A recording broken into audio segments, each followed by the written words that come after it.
Israel Hamas युद्ध के बीच Lebanon का ईरान समर्थित संगठन हिजबुल्लाह बार बार हमास की ढाल बनकर इजरायली सेना पर हमले कर रहा है।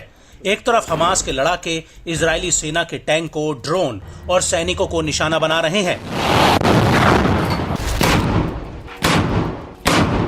तो उधर दूसरी तरफ हिजबुल्लाह उत्तरी इजराइल में रह रहकर इजरायली सेना के ठिकानों और आर्मी कैंप्स पर मिसाइल अटैक कर रहा है।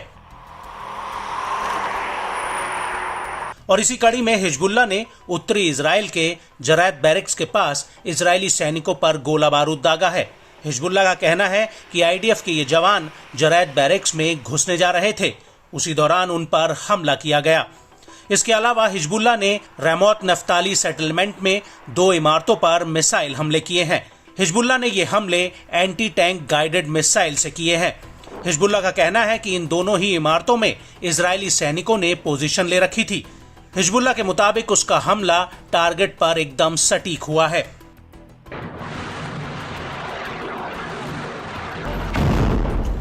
और जरैत सेटलमेंट के अलावा हिजबुल्लाह ने शलोमी सेटलमेंट पर भी एक मिसाइल हमला किया है।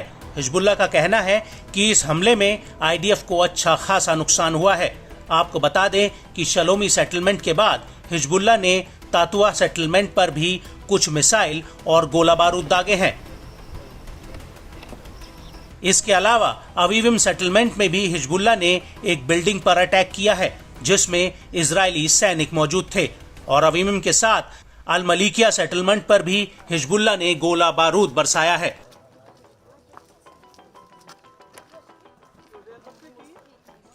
लेकिन इजरायली सेना को सबसे बड़ा झटका मैतुला सेटलमेंट में लगा है, जहां पर हिजबुल्लाह ने उसकी इंटेलिजेंस फोर्स पर हमला किया है। हिजबुल्लाह ने दावा किया कि इस हमले में आईडीएफ के कई सैनिक मारे गए हैं और कई घायल हुए हैं।